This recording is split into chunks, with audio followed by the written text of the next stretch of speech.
Welcome to the Smith Publicity All Things Book Marketing Podcast, offering tips, insights, and advice from the best in the publishing industry. Hi, and welcome to this episode of Smith Publicity's All Things Book Marketing. Welcome. And today I'm excited for our conversation with Annie Oswald. Annie is recently retired just May of this year from Franklin Covey, where she served as the Vice President of Publishing. She retired to pursue her passions as a motivational speaker and publishing consultant. Her role at Franklin Covey included everything from book proposal writing and presenting to major publishing houses, rights management, and sales and marketing. Currently, she's working with Sean Covey on the 7 Habits of Teens, a graphic novel. Annie graduated from Brigham Young University with a bachelor's degree in English and a minor in communication, and has accepted numerous invitations as keynote speaker for various groups around the world. Annie and her husband reside in Utah and are the proud parents of 4 very accomplished, as we just spoke, daughters. Welcome, Annie, to our podcast.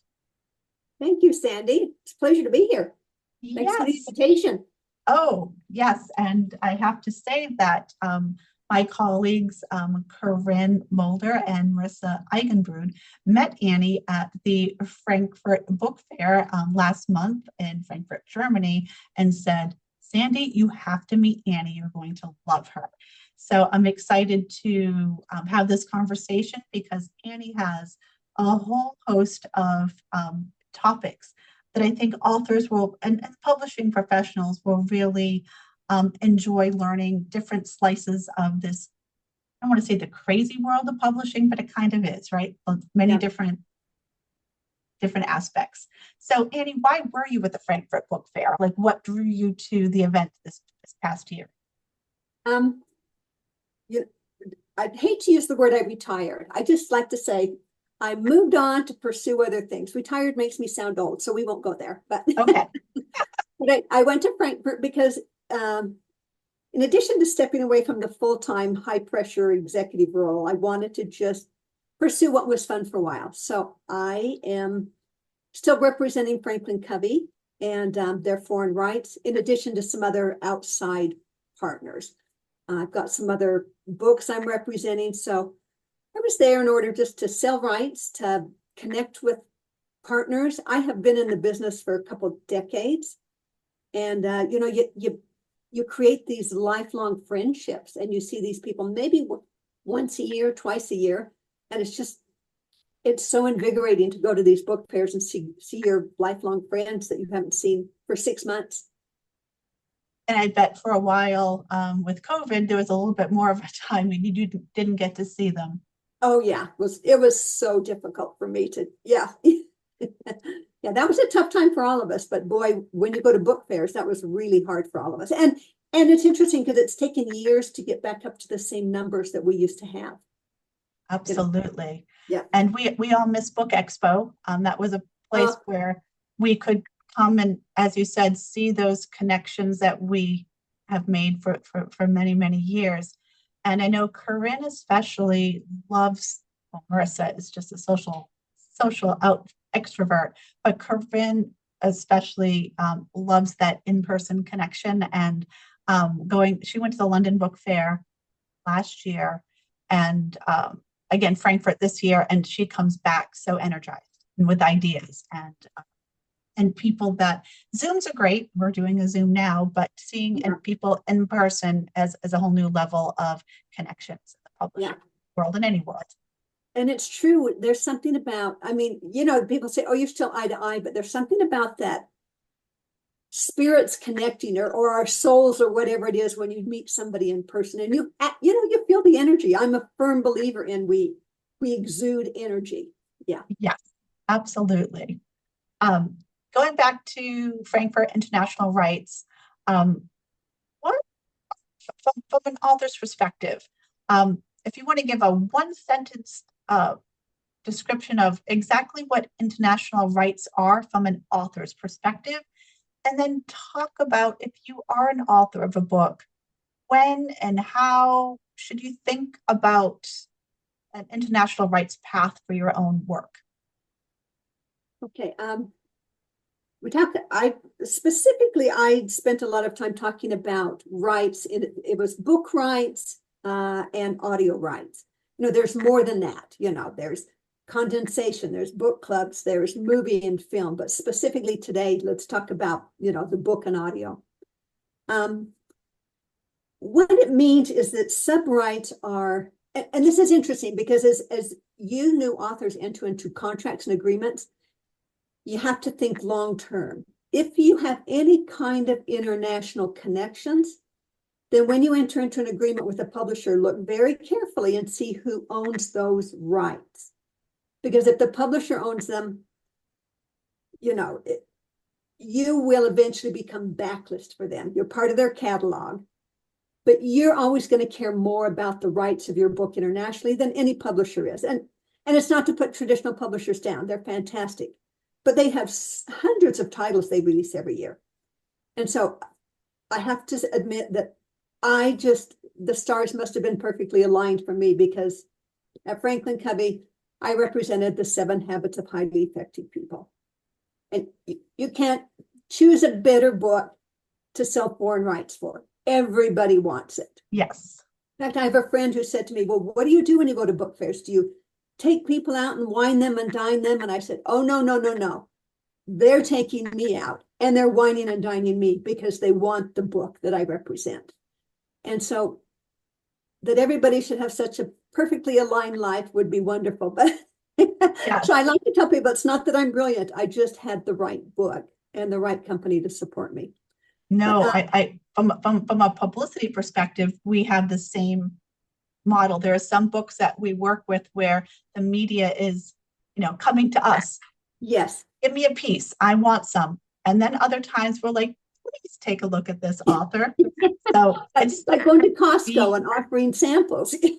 yes, it's so nice, exactly, to be on the other side of it when you have, a product, a book, a brand that people are Right, that people want. people want. And at what stage do most publishers, or should most authors be obviously setting up at the beginning and legally, contractually having a plan for foreign rights? Does foreign rights negotiations, does that happen at the beginning after it's had some success in a certain market? How does that work? For most authors, it's going to work where they've had some success already. Mm-hmm. Again, I work at Franklin Covey, and we had more than just the 7 Habits. We had other titles, which I did have to sell, So don't think that everything I did was just all, easy peasy. It wasn't. But most authors, they're going to have some success, and maybe not necessarily success with the book, but they themselves have to have success. Okay. They have to have a huge following. They have to have some wedge that an international publisher would want them. Maybe they've done a speaking engagement in Germany so that they have some kind of following. Maybe the person, I'm actually representing a man right now who used to be an executive at Dell. So that in itself was enough of a shoe-in because it's a global company. So, and I've worked with a woman who was a senior executive VP at AT&T. Again, you have to have some kind of wedge that gets you in the door. Or that's typically it. Or start building your social media following today. Yeah, yesterday. Yes, you're right. It's like it's like planting a tree. 20 years ago would have been best, but the next best is today. Oh, I might steal that, Annie. I'll give you full credit, but I like that analogy because it's very true. With social media, building fans, followers, and the media, they ask for newsletter numbers and volumes, whether it's on LinkedIn and your own newsletter. So giving that kind of social proof that people care what you're talking about. So international rights is the same then. They want to know that. What are there any hot markets or places that are interested in US books right now, or any trends in that? Yeah, right now I'm seeing a huge interest from India. And it's interesting because, I think there's like 32 languages in India. Wow. Yeah. And there's a few that are big, Hindi and Bengali, but mostly in India, it's English language. So the Indians, you'll see it in the tech business, that there's a lot of Indians that are coming, to Western countries to get their education, and they're going back to India. And so they're reading English. So there's a huge market there. And, there are millions and millions and millions of readers there. So that's really interesting. And what's really good about that is if it's in English, you don't have to worry about the translation rights or whether they're even translating it correctly. I mean, that's another piece that a lot of people don't think about is you don't just get to put a book through AI and have it translate and capture the spirit of the book. Yeah. Sure. So that's a big one. That's a big one. So if I'm an independently published author and I don't necessarily have, or even at a traditional publisher, and I want to say, I'm ready to explore getting my book in India, how do you go about it? Do you hire someone like you? Do you hire a foreign rights, say, attorney? Or is there somebody at the publisher who can do this for you? If I'm an author and I say, you know what, I've got a nice following, I've got a topic that should be of interest to, say, people in India, how do I start? Oh, that's a tough one. It depends. Yeah, exactly. There you go. That's the answer. 2 words. It depends. It's like trying to write a book and getting it published by a traditional publisher. You almost can't get in the door without an agent. Okay. Doesn't mean it's impossible, but the likelihood is really low. And the same thing going overseas. There's a chance that the stars may be perfectly aligned, but you probably really need, a foreign rights agent. I don't know necessarily that a foreign rights attorney will do any good, but an agent who already has contacts. Okay. And how do you find a foreign rights agent? Is there a directory, a listing, a association or do you simply Google and try to find people who are kind of representing similar genre? Yeah, I would just simply Google it. I mean, I know there's registries in different places, and there are some there are some rights agencies that are pretty big where it's not just an individual agent, but it's a whole company, and they'll post your book, they'll list it, and then they will share it internationally. So there's different ways to do it. It doesn't have to just be one-on-one, but you can join a marketplace. Excellent. Yeah. One question I always had is, if a book is available on Amazon US, do you know, and if you don't, it's okay, is it automatically available on Amazon UK, or is that something that you don't want to do and wait for foreign rights, or do you want it on all the Amazons, or how does that work? Because I know some authors have asked this question. Yeah, it isn't necessarily on all of them. Okay. Yeah, just because it's in US doesn't mean it goes to Australia or the UK. I don't, Amazon keeps so many of their formula secrets. Yeah. They're all run by robots, so I don't know how they, but if it's hugely popular, there's a good chance, but just, your typical book that you put on Amazon doesn't mean it's going to be picked up in the UK. Okay. A traditional publisher will probably get it into all those. They'll get it into the UK and Australia and New Zealand, Hong Kong, in most English languages. Okay. But the average book, probably not. Okay. And going back to India, do you have, and being such a big market, and from what I understand, really hungry for books, which of course we all love, anyone who wants books, from a specific India strategy, are there any tips that you would give authors for India specific in terms of building presence or making a book more appealing, or a brand more appealing to that large audience? Well, make sure that you that you work very closely with the publisher. Don't just throw the book over the wall. Get their input on, you know your market better than I do. Tell me what colors are appealing. We know that in China, the color red is more appealing. It's a lucky color. Mhm. The number 7 is perfect number for China. So do your research, find out what is selling well. And I would caution every author to be extremely careful when you're taking a book to somewhere like China or India.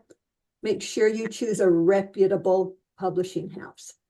And you do that by checking references. Ask them to tell me about your company. Who else do you publish? Do you have references? Because places like India and China suffer a lot. There's still a lot of piracy. Mhm. So you just have to do your homework, make sure you choose somebody highly reputable, and make sure too, when you're asking and you're checking references, how thorough are these publishers at paying their royalties? Are they on time? Because once you get it out there, it's really tough to, you can tell them to stop and you can terminate the contract, but to get them to stop selling is the hard part. So Mhm. be really careful about making sure that there's a reputable company that you're dealing with. That's a great point. We have an author who worked with us a few years ago who came to us for help because they heard they were a #1 bestseller in India and they had no foreign rights there. And what do I do about this? Right. Yeah. And so somebody must have picked up their book and without their knowledge, and Yep. it was quite successful, but they didn't receive any financial rewards from that. So No. I know every market piracy is a concern, but I like your point about making sure when you're getting your references that the company's paying and paying regularly and fairly, Yeah. and that they've represented other authors successfully, and especially in your area. Do they get in India, is there much in-person, in-store, on-shelf book traction, or is it primarily online sales? It's primarily online now. Yeah, there is Okay. some stores, there are, but because there's so many languages, you'll find English in most of the stores. But if we're talking about translation rights, then that's a little bit more difficult. But most of it is online now. Okay. Hey, And there was one more market I was going to tell you about that's really hot. yes. Ooh. It's Spanish language in the US. Oh, okay. Okay, so we've all thought about Latin America and Spain and the European Spanish and even Spanish in Africa, but there's a whole new pipeline now for Spanish language books in the US. So and so this is, say, US published books being translated into Spanish rights. Yeah. So it's Excellent. just something that we haven't thought about in the past, but now that there's such a large Spanish speaking population. Yes, Yeah. that it's a very viable. And what about audio? The same with audio with Spanish? Yes, with Spanish. For us in America, in the US mostly, audio is growing so fast. And I think it came about because of COVID. We all started listening to more audio. I found that I was baking more, but listening to audio. Yes. And I have switched. I used to be probably 75% print read and then 25% audio. Now I'm probably 75% listening, audio, and 25. I really only read books anymore when I'm on an airplane. Other than that, Yes. I'm listening. Yeah.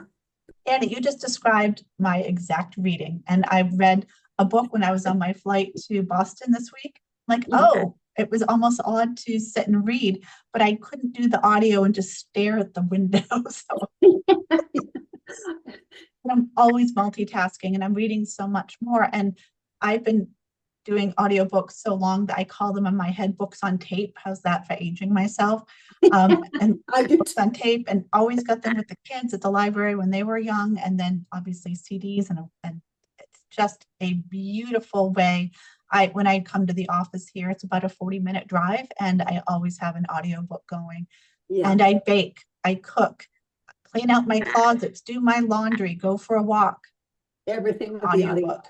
And I wish Yeah. I wish I was bilingual so I could enjoy Spanish audiobooks. Well, but I am doing the Duolingo learning German, so wonderful, wonderful. yeah. But my son especially is pretty fluent in Spanish. So I don't know if he'd ever pick a Spanish audiobook, but that would be kind of cool to continue his Yeah, language learning. skills. Yeah. But are Spanish audiobooks just as in demand as the print or ebooks, or not quite? Well, the Spanish audio is greater than the demand for digital, but the Okay. print book is still, in the Spanish language, the print is still doing better than the audio. Wonderful. So if I am an author, I go to my rights person and say, let's talk about a plan for Mhm.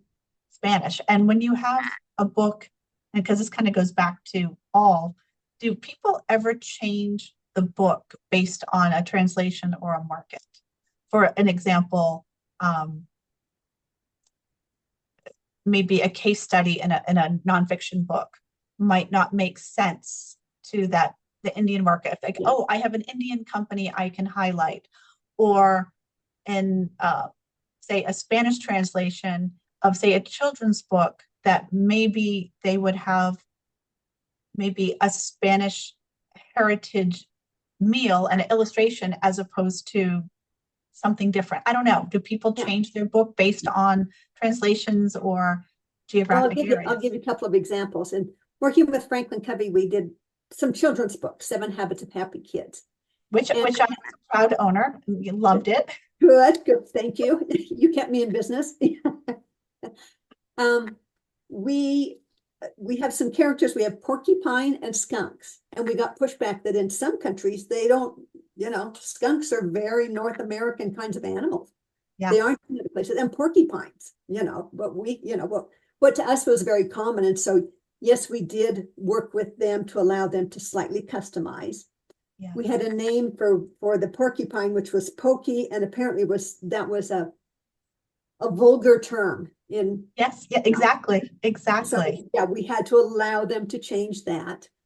And then and this is a business model that has worked well for Franklin Covey. So I'm hoping some of your listeners might be business people. But we found it extremely helpful to sell a book if we allowed a local expert to either write the foreword or the introduction and then put their name on the front cover. Ooh. Then you have your local people that want to support that famous local person or a part of their business. Say, you have a CEO in a business who maybe loves, we have a book called Speed of Trust. Maybe he loves Speed of Trust. He wants to write a foreword. Once you put his name on it, you've now increased your sales opportunities in these other countries. Oh, Annie, that's a beautiful gold nugget there. And if I'm an author, do I kind of use the same techniques I would to asking for a blurb?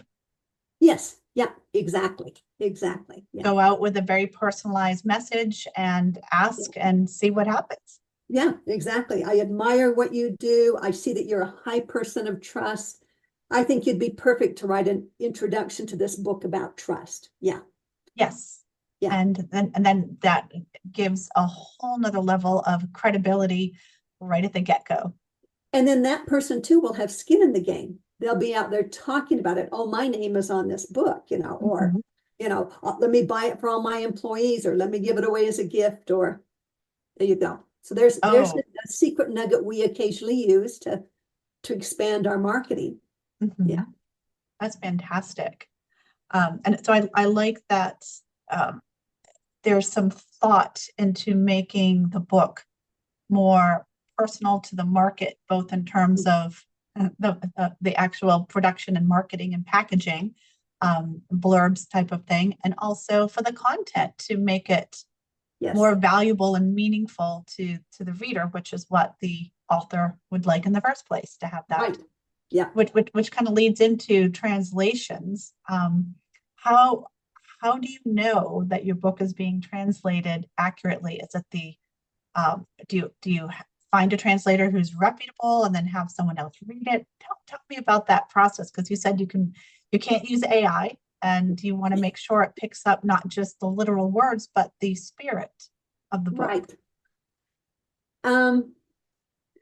typically when you contract with a publishing house, they have their own translators. So you Okay. don't go looking for, I mean, you could go looking for your own translator if you only want to put it on Amazon, and in that case, yes, make sure you get a reputable one. It's like everything you have to do, you have to research, make sure you've got good reviews. If there's any way possible, it's to ask somebody else who is bilingual in that language to read it for you. Or you maybe even could go to a university, and see, do you have any students that could, are willing to read it at a nominal fee or whatever. It's everything you have to do. You have to do your research. So you can't just throw it over the wall and think it's going to be fine. It's like writing a book and thinking the world's going to buy it. If you don't, isn't that what happens, Annie? I just put it on Amazon, people will find it.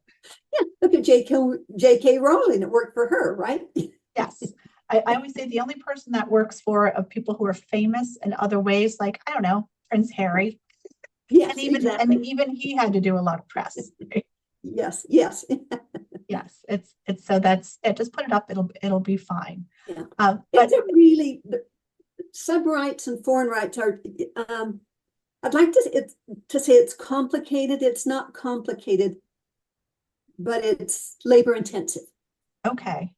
And I don't necessarily want you to share sales figures, but for authors that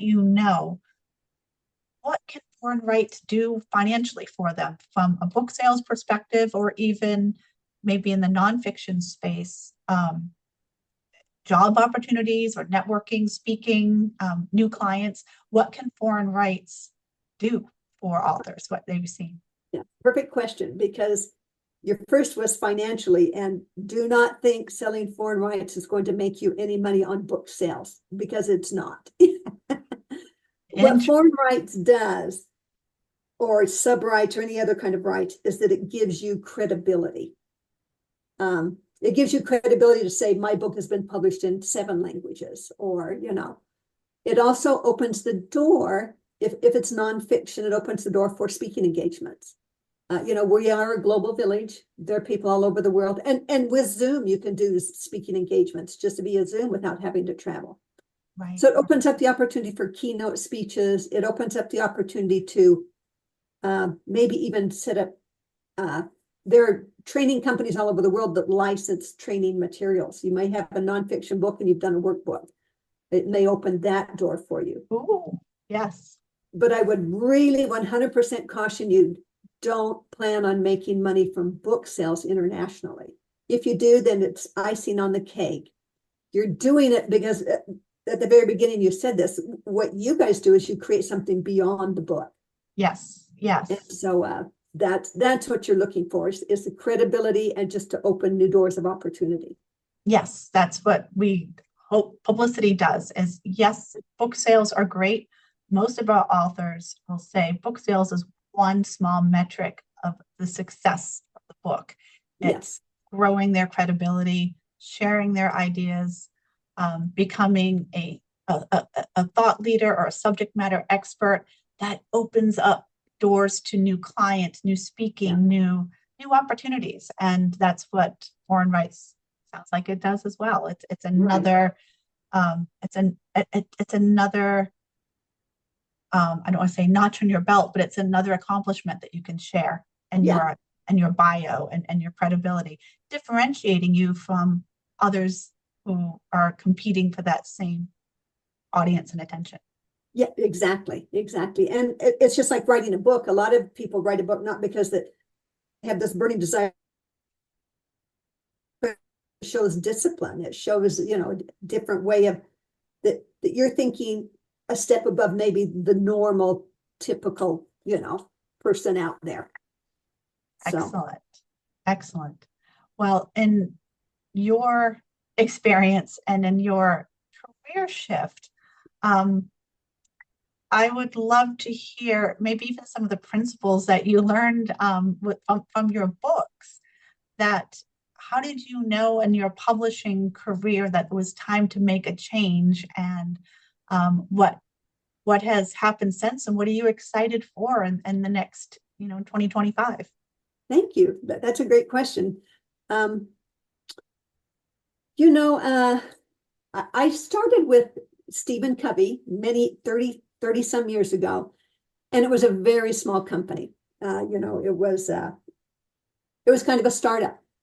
And I loved that part of the job. I loved, the building of a company. And as the company grew and we merged with Franklin Quest, and then it became a publicly held company, for me, it just became time because it was a matter of, I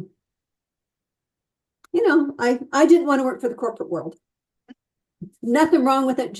I've reached a stage of my life where I don't need to be doing that anymore. I reached a certain level and I was content and happy. And I wanted to see if I could do it by myself, which has been really exciting. It's been really fun. And I'm grateful to Franklin Covey for getting me where they did. I mean, that was the platform that created, friends from all over the world. Mm-hmm. What I'm most excited about is in this new role, it's given me opportunity to meet people like you, more of the independent people, more of the people that share the same passion and drive. My company it's more training and consulting, and I was really invested in books, and books were a calling card. But Franklin Covey isn't a publishing company; it's a training consulting company. And I just have had so much fun going on LinkedIn, making new friends, chatting with new people, creating these new opportunities. And the other thing I'm very passionate about is I've been traveling for 30 years. And even before our cell phones were a big deal, or before you could use Google Maps to go to a strange city and figure out where you were going. Oh, yes. Yeah. You had to have real maps. Real maps, exactly. Yeah, that dates us, but that's okay. It's a skill. It's a skill I'm proud of. But exactly. But I have found that for me, I would come home and, I have a network of friends that I do things with, and they would always say to me, "Aren't you afraid to travel alone?" And that's kind of an old school thought, but I would say, I'm not. If you're prepared, everything is doable. Everything is doable. If you go and it's like we just talked about with foreign rights. If you do your research, yes, there's safety in knowledge. Yeah. Yes. And so I have been doing a lot of speaking just the last 3.5 months on not just women in travel, but women and vision boards and setting goals and how to achieve those goals and how to do more than just the day-to-day. And that's one of the things I learned from the 7 habits specifically was habit 2 is begin with the end in mind. And so I'm a real big believer in manifesting things and putting it out to the universe and creating goals and then achieving those goals. So you can probably tell this is what I'm really passionate about. Yes. It's so appealing, especially for women who are, I just know personally and with my friends, it's so easy to get caught in the day-to-day. Yes. No, say rut, but things that have to get done, right? You've got to, especially women seem to wear a lot of different hats in professional and personal and relationships. They're the kin keeper. I know personally, and if my husband listens to this, we get invited to Thanksgiving about a month ago from his side of the family. And I purposely did not answer the text. I'm like, you poll the kids, you see who's coming, you figure out what to bring in, and never happened. So every week, did you text back? Did you call them? Oh yeah, I've been meaning to do that. And inside I'm dying because I know what it's like to have to get information on the other end. But I'm trying so hard to not take that on, because then that will give space to something that's not, Thanksgiving's lovely and all, but it's a to have the luxury of thinking about other things and getting through the day. Yeah, absolutely. Yeah. And we need to, and this is my personal opinion. I don't blame men for that. I blame myself for sometimes enabling too much. And it's not just a husband, but it could be children or even a work partner. We tend to want to fix it, make it right. Yes. And yes. And that's what's so important about a vision board or a mission statement is it's easy to say no when you have a deeper yes burning inside. And my deeper yes may be my independence or building a bank account or building a cabin. So I can say no to those other things because you know what? It's not serving. That's my goal. And if it's in front of my face, then that's my goal. That's what I'm after. So good for you, but this is what I'm going for.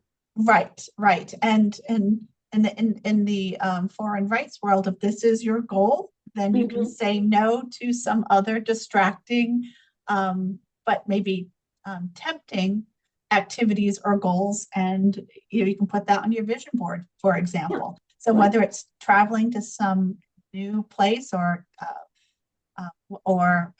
for me, I would love to tackle some more sophisticated cooking.